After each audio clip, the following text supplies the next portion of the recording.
This is Mark Rowland, your host of Corks, Chords, and Conversations.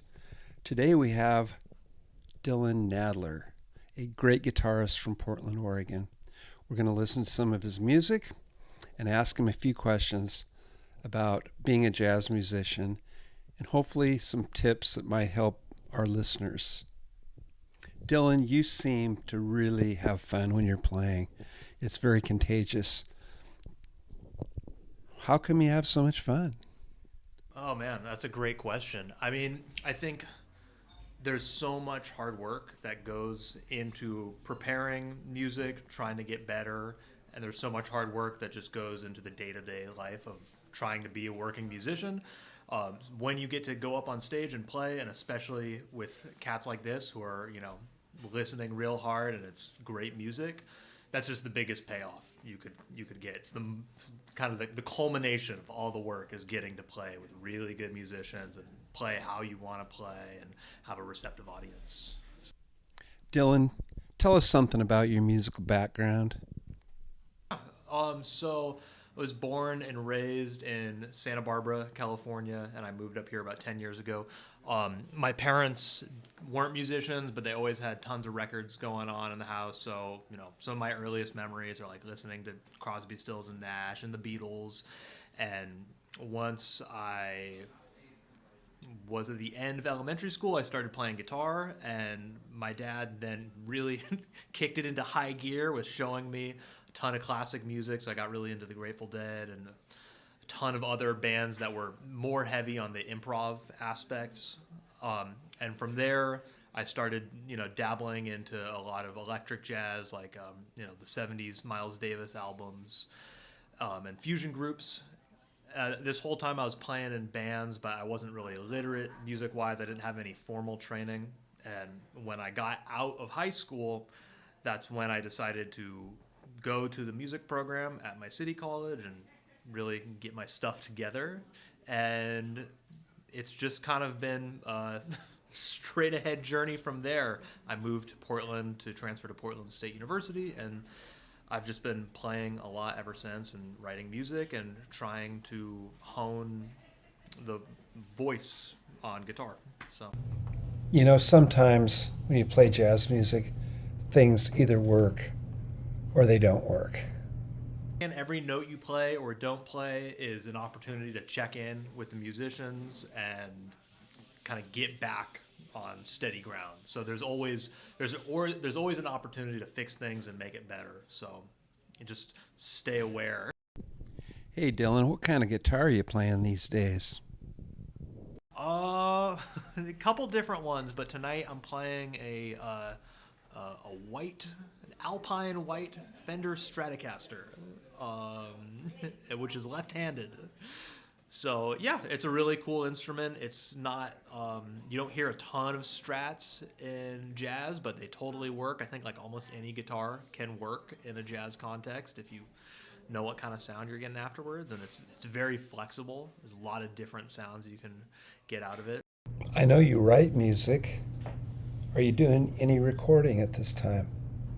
Not at the current moment. I'm currently writing a lot, and I hope to have some more tunes written and play those, and maybe get a solid recording in the next year or so. That's my plan. You mostly work in the Portland scene. Tell me a little bit about it. It's great. I mean, there's a lot of different styles of music that you can play. So, on any given week or month in Portland, I'll be playing hotel gigs, kind of, background music, but I can play solo or I can play duo. And then I can write music and get cats to play it in town. And then I do a lot of music teaching as well. So that's great. And there's a really very vibrant jazz scene there. So there's lots of amazing musicians to play with and go and see and hear all the time. You're playing tonight here at Roland Wines with Eden Holland and Alan Cook. How did you meet Alan? I met Alan Cook at a jam session at a winery in Portland, at Teutonic Winery. They had a jam session there, and me and Alan played, and we immediately hit it off, and he got my number afterwards, and he sent me like the nicest text message ever. And I think right off the bat we started talking about albums that we liked. We had a ton of music in common that we loved, and we've just been kind of playing together pretty regularly since then. That was maybe 4 or 5 years ago, I want to say. So yeah. So, Dillon, who are some of your musical heroes? Well, man, all of my teachers. So, from my first teachers who got me going with guitar to then the people I met and studied with in Portland. I still study with Alan Jones, drummer in Portland. So anybody who has helped me stick with it and keep on playing and given me information, things to think about, things to listen for, are big heroes for me. And then all the people I play with too, like Alan Cook for sure, because he's always giving me new ideas and bringing me out to play places like this. All the people in the community who are really supportive, I think, are my big heroes.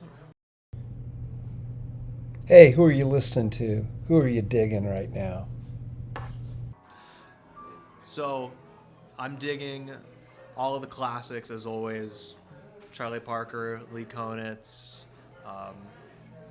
Bill Evans, all of the jazz classics. I really like some of the newer guitar players out there, like Bill Frisell. Well, he's been around for a while, but he represents to me somebody who's kind of taking a more modern path to jazz guitar playing. And yeah, lots of classics, lots of rock. I always love listening to Jimi Hendrix and Cream, and yeah, just a little bit of everything. What advice do you have for those that are aspiring to be jazz musicians and get better? And just learn as much as you can about all different types of music, because you never know what information can be useful to you and what paths that can lead you down. At the same time, know what kind of music you want to play and stay true to your influences and stay true to the things that keep you engaged with the music, because that is going to help you stick on your own path. Then besides that, just be prepared for a lot of hard work and slogging away, because, playing music is maybe not the best form of income, so you're probably going to want to have a day job too, and you just got to, love it and enjoy the process of getting to practice and work on music and play gigs and try and have fun throughout everything. So, yeah. I'm still looking for any advice I can get as well, so. Yeah, but it's, the reward is getting to play for sure, and getting to just say that you get to play music. That's the most fun thing to do, I think.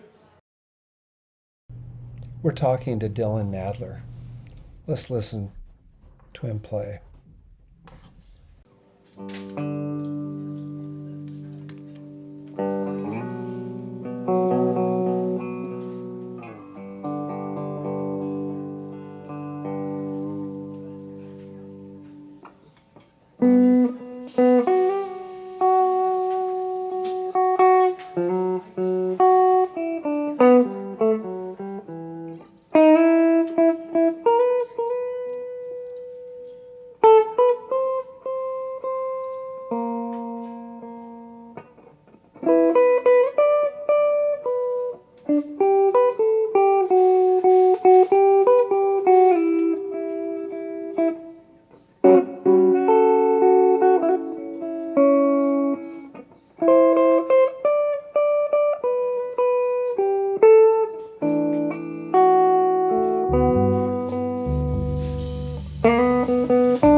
You've been listening to Corks, Chords, and Conversations with me, Mark Rowland, as your host.